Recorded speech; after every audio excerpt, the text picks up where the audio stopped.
So the only thing I'm willing to consider is he saw some lights, because we have that corroborated. But since we can't tie those to these creatures in a defining way, I don't think the one necessarily has anything to do with the other. Gotcha. But I sure as heck don't believe it was owls and drunks. Well, yeah. Glennie Langford would never have let her family get like that, not in her home. Now, there were members of the family who were not there at the time and lived in Hopkinsville, and they may have been drunk as lords, but not the people in that house. We also have the police report that says there wasn't more than a few empty cans of beer. So, my final thought, something happened there. What? I don't know, but I don't think it had anything to do with aliens, and I certainly don't believe it had anything to do with owls and drunks. I kind of wonder, and I haven't looked, but I kind of wonder if the area it happened in wasn't maybe a missing 411 area, because it does, to me, tie in with that sort of high strangeness that comes with the missing 411 cases. Fair enough. And that, I guess, it would be my final thought, is this is a classic case of high strangeness. There is no easy answer. I think that somehow, some way, something that shouldn't have been here wound up here. And I don't think they were violent. I think they just happened to run into humans that they were curious about. Yeah, and unfortunately, humans, when confronted with the unknown, can be kind of violent. Yeah. Especially southern, rural-dwelling humans can get. Well, I think when you live someplace, and it sounds like they were in a rural area. They were in a farm. They were on a farm, so you're away from. It's very similar to where people were in the, times when we didn't live in towns and the police were, Tommy can run down the road and fetch, Officer Friendly, or you can ring up the police and they can get there in 5 or 10 minutes because they're right down 5 blocks from you. But if you're in a farm situation where you have to protect your family or your livestock from not only other people, but different animals who might get into your home to do you harm or attack someone when you're out.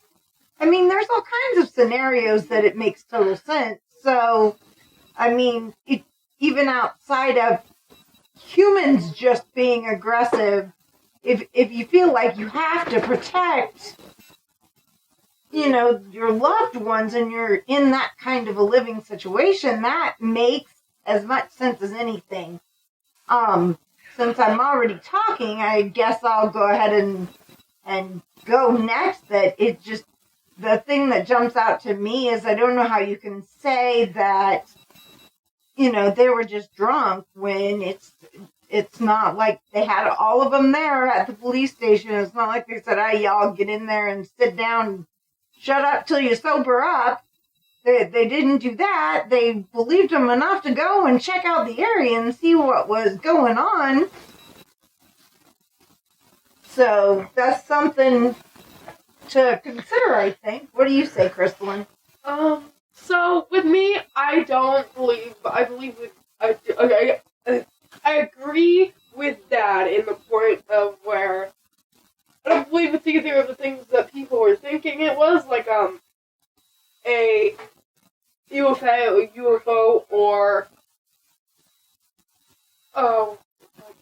drunks and owls.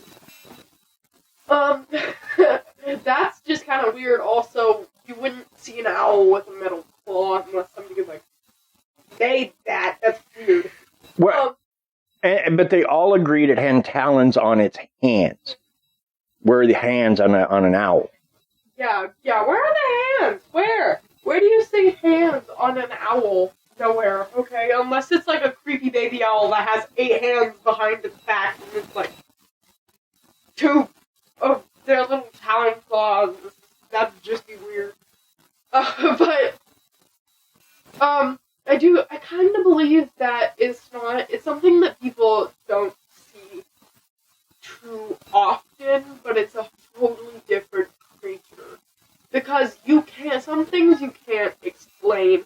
And I feel like one of the things that can go for multiple cases, but also, like, I feel like it's a creature that can go for multiple separate cases because it has a similar backstory or a similar design to other characters.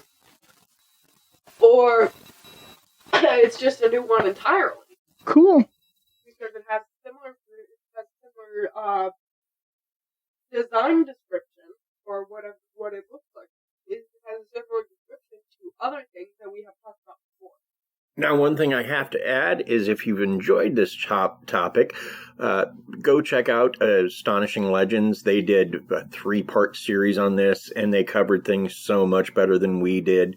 Like, we didn't even mention the fact that the dog that they had sort of freaked out. It smelled something that it didn't like, started barking, and then it went and hid under the house till the next day. They didn't see it for hours. So Astonishing Legends covers all that. You like the topic, they're the people to go to. Very cool. So what do you think? Feel free to hop on our Facebook page and tell us what your thought is on the case. Or, tweet us. Or tweet us. You can always tweet us. At Family Plot. Yep. Yep. At plot_family. That'll catch us. Or you can tweet Laura at famplotmomlaura or Krysta at fcrystalline. You can absolutely tweet us. You can go to our Facebook group and post in there. Thanks for listening. Thanks to Bill Barrett, our music guy. And if you need music for a project, Bill Barrett's your man at Bill Barrett, and that last name is BEHRENDT at sbcglobal.net. Also, thanks to Paige Elmore from Reverie True Crime for our theme music, or not our theme music, but our logo. Thank you so much, Paige. Also, want to say thanks to Aaron Gnert from the Big Dumb Fun Show, promoting us here in the Kansas City area. Thank you very much, Aaron.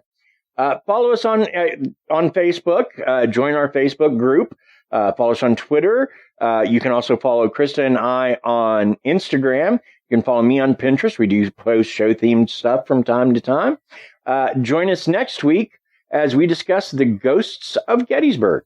Ooh. All righty. Bye. Bye.